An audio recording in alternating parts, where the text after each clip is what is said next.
Hey everybody, welcome back to another episode of Talking Cardboard. My name is Cory. As always, if you like the content you see here on the channel, consider subscribing. We really do appreciate it. Leave comments below, give us a thumbs up if you like the video as well. In today's video, I'm going over my top 5 favorite board games that have come out over the last year.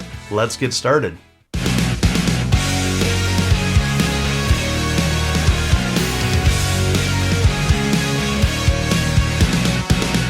Alright, and like I said, I'm going over my top 5 favorite board games that I've played over the last year. So that encompasses games that have come out in 2021 and also some games that have come out in 2020.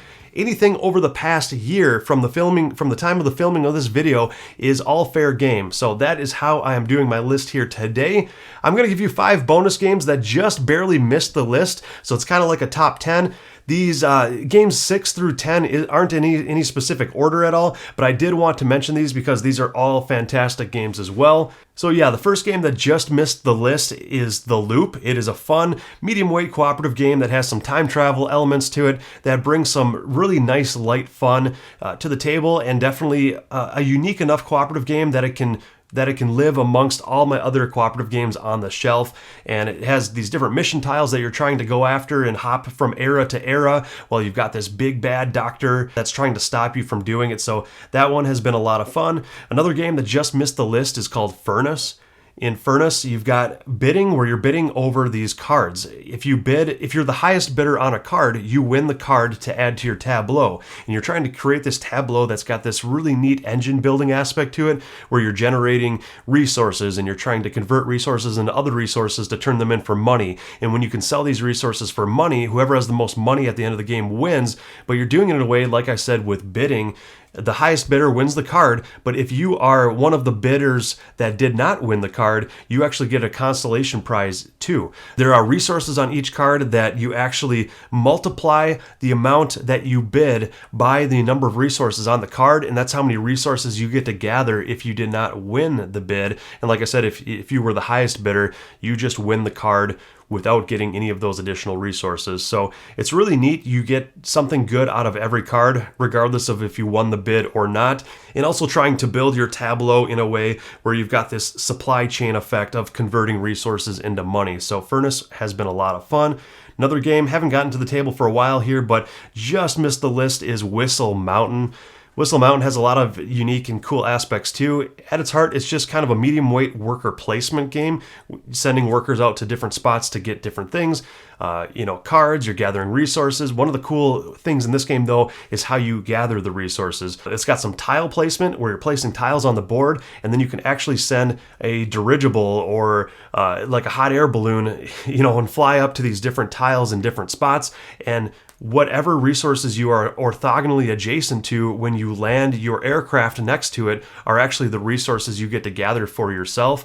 And then you've got these cool cards that give you unique abilities that none of your other opponents can have, or you getting those cards for yourself. So it's got some unique player powers, some unique things going on with buying cards for yourself, and also this really cool building up a tower with resources aspect and this spatial element where you're sending these aircrafts to pick up the resources. So that has been a lot of fun. Also, a really big surprise hit, also just missed the list, was a solo game called Under Falling Skies. Just been a blast every single time I've played it. It's basically kind of like a Galaga system, like the old arcade Galaga. You've got these spaceships that are coming down to Earth and trying to land on Earth to cause havoc, and you are trying to basically shoot them out of the sky. It's dice placement where you're placing dice in different corridors or different rooms in your underground base. Depending on where you place the dice in your underground base will give you different actions, like gathering energy to then do different actions, or excavating more rooms out so you get different actions, to manning the missile stations to shoot off the missiles to try to shoot down the alien craft from coming down, and just a whole lot of different rooms and a whole lot of different cool things you can do with dice placement in this solo game. And it's been tense. It's got a lot of tension. It's a very cool theme. Solo game that I'm really, really enjoying. I tend to not really like solo games a ton. I'm not a huge solo game player myself, but this Under Falling Skies has been a lot of fun for me so far. And then the game that just missed the list, number 6 here. I actually did number this one because it barely missed the list, and it's Beyond the Sun. Beyond the Sun is a game that I've had fun every single time. Everybody I've played the game with has really enjoyed Beyond the Sun as well, but it's basically just a tech tree of a game that's done very, very well. You are placing your workers on these different cards that are building out a tech tree, and depending on which branch of the tech tree you decide to go up on, that might be different than your opponent's. So your worker placement spots get upgraded in different ways than your opponent's worker placement spots. There are some spots that you and your opponents can both go to get the same action, but there's also these different spots that you might have teched up differently to get unique actions just for yourself that your opponents don't have access to. And the way that you are trying to build up your technologies in a unique way to kind of create your own technology tree engine for yourself also helps you manipulate the other board associated with this game, which is a space board, where you're building ships and sending the ships out to colonize different planets and get victory points in that way. But it all revolves around the main large board, which is the tech tree board. And it's just so satisfying to build out your own unique technologies that that your opponents may or may not have access to, and it's satisfying being able to place workers on a spot that nobody else has access to give you a unique ability and a unique action that nobody else can do. So Beyond the Sun is a game that I have had a ton of fun with.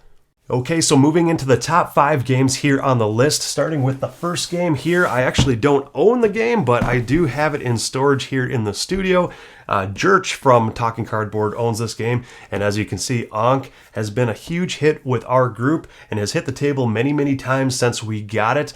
Jerch was a full backer for the Kickstarter version of the game, has really cool miniatures, really great board presence. He backed at a full pledge level, so it's got cool pyramids and cool obelisks and different fortresses, and as you're building out the map, it just looks really cool on the table. It's got a very smooth, satisfying way that you're doing these actions in a very simple way, but it creates tension on the board, vying for the area control in different ways. Every board is the same, so once you kind of learn what everybody can do on their main board as far as upgrading different actions, once you learn that, you know what everybody else can do and what they can upgrade toward as well. But what makes the game unique with the different player powers is that each race that you choose has one unique player power that is unique just to you. So that's what's really cool about this game, is that any race that you choose or any god that you choose will have that one unique special ability that just you yourself has, but the main player boards are the same otherwise. So that also makes it kind of fun. That's what I've really enjoyed. I've really enjoyed the fact that once you learn the game, you know how pretty much what everybody else can do other than their main special ability. So you can really strategize and really look at the board state and kind of know what you can do to best your opponents. So that's really fun. What's also really neat and adds another layer of tension to this game is the fact that once you choose your first action to do on your turn, your next action has to be one lower on the list of actions. You can't choose them out of order. And usually the actions closer to the bottom of the list are the better actions.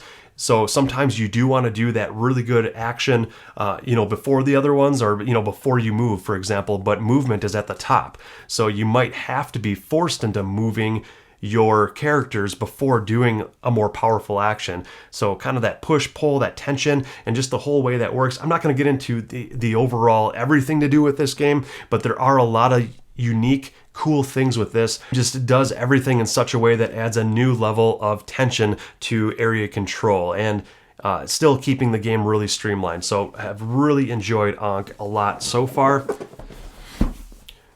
The next game here, number 4 on my list, is Back to the Future Back in Time. I've talked about this game quite a bit on a lot of my videos here on the channel, but I just love this game, just adore the game. The theme, Back to the Future, I'm not the biggest Back to the Future fan in the world, but regardless of the theme, this game just plays so well. It is a very, very difficult cooperative game that you are rolling out dice and using those dice to do different actions. you were trying to get the DeLorean around the map. You have to get it to Doc Brown's house to then fit it with the correct gear before sending it to the street to get it ready for the lightning strike. All in the meanwhile, you're trying to get George and Lorraine to fall in love. And if you can get them to fall in love and keep them in love by the time the lightning strike happens, then you have won the game. You need to get that. You need to hit that DeLorean at the exact right time for that lightning strike, and you need George and Lorraine to be in love. But all in the meanwhile, just like in the movies, Biff is running around the map and trying to cause havoc and really ruin your day. It's got some really cool thematic cards to this game too, these really cool missions that you can try to fulfill as you're playing the game, and if you can complete it, you get these unique power tiles that you can use throughout the game to manipulate your dice in different ways to try to help you beat the game. But like I said, Back to the Future Back in Time is a very, very difficult cooperative game that I've only beaten maybe once or twice out of the many, many, many times that we've played it. So definitely a great challenge every time that we have brought it to the table. So the next game here, another game that I haven't gotten to the table in a while, but a game that just really surprised me from the very first play. And this game is Merv, the Heart of the Silk Road. A very dry Euro, but I do love my Euro style games. You have this grid of these different towns on the main board, and you are sending your action pawn around the board to take various actions. This game, it's very simple at its heart, but the decisions that you make and having to analyze all these different decisions is just what makes this game so much fun.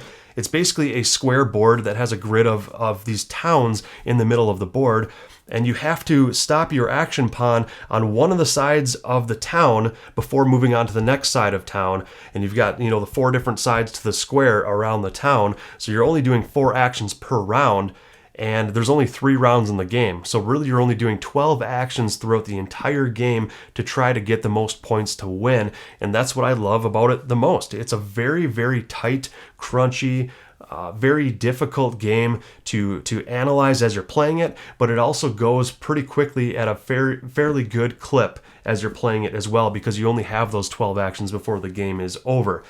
Basically what happens is when you stop on a spot with your action pawn in any of the columns or rows that you stop with, you can then build out a house on one of those little villages.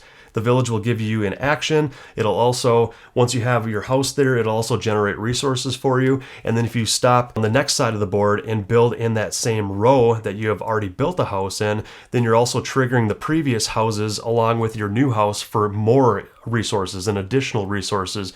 And every time you are taking one main action specific to one location, but you're also trying to build up a network of these villages that gather you more and more resources to maximize each of your actions every time. A lot of the main actions are just trying to get your pawns higher than your opponents on these various tracks, but just the way that the main mechanisms work with that just is so satisfying every single time I've played it.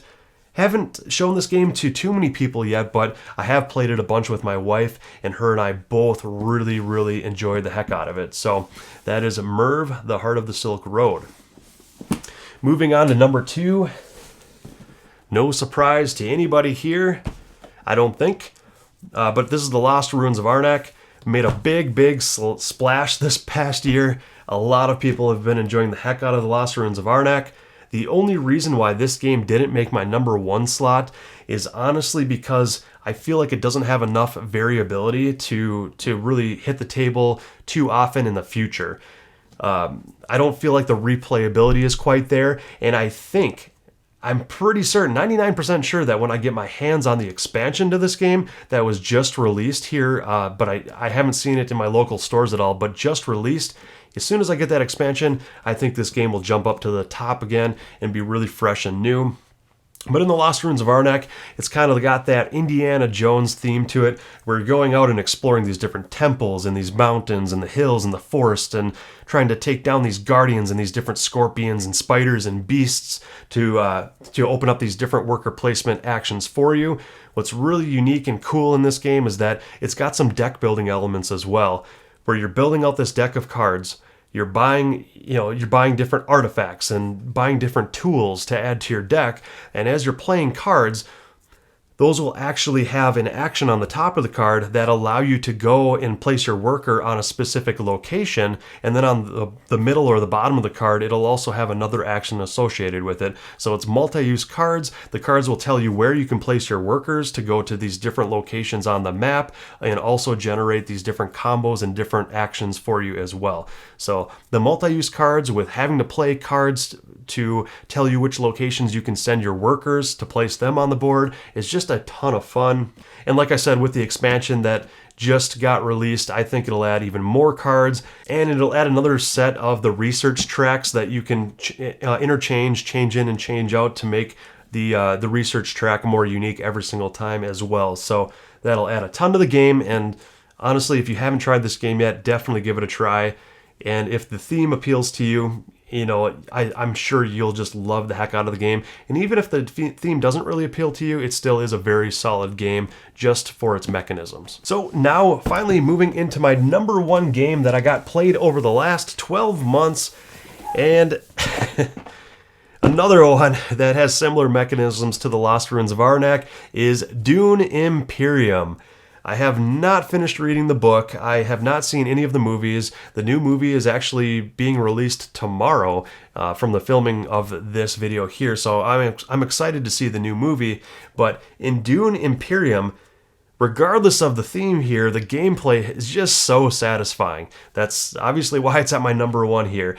Like in the Lost Ruins of Arnak, Dune Imperium has a deck building element to it where you're upgrading cards to add to your deck. And as you're building out your deck better and better and drawing your hand of cards, those cards will tell you where you can place your workers on the board, and then also have other effects for you, just like in Dune Imperium. And I'm really liking the meshing of those two mechanisms.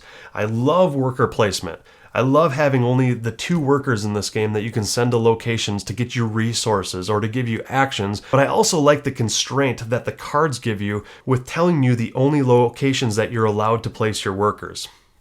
So that balance in the push and pull, and trying to build out your deck in a way that'll help you get to the different locations that you need to more frequently is so satisfying in this game, and is one of the main reasons why I love this game so much.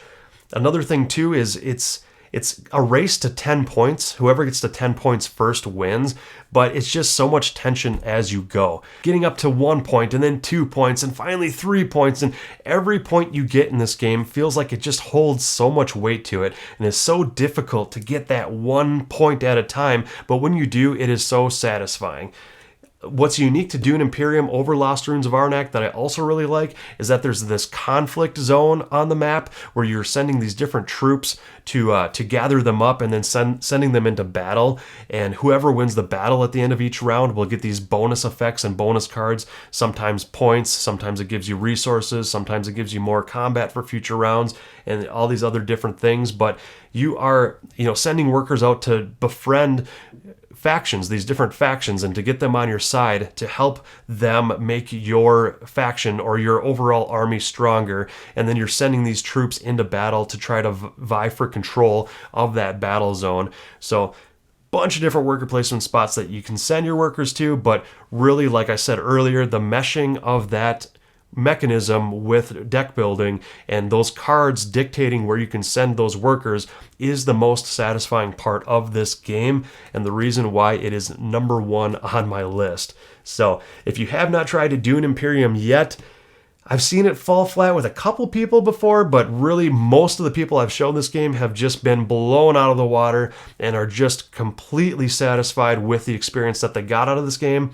And 9 out of 10 times I've been asked to restart the game and let's play again right away before we put the game back on the shelf. That's how much people have been really enjoying this game. They want to play it 2 or 3 times right in a row. They want it to be the main game that we play all night long, and just they don't want to see it leave the table. So that is always a great sign, if you ask me, of a great game, is when people don't want it to leave the table. They just want to play it again and again. So that is Dune Imperium. Right, and that does it for today's video. My top 5 favorite games that I've played over the last 12 months or the last year. Some of the games released in 2021, some from 2020, but you get the idea.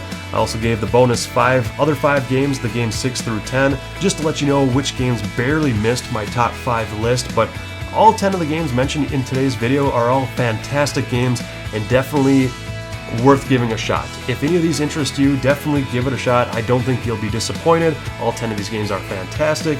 These 5 are especially fantastic in my opinion for various reasons, and they're all completely different enough to where you could have each one of these in your collection just fine and be completely satisfied for many years to come. So, as always, subscribe to the channel if you haven't already. If you like the content, if you like the video here, give us a thumbs up. Comment below on what your favorite games have been over the last year that you have played, and we'll make sure to get back to you. So, until next time, you all have fun gaming.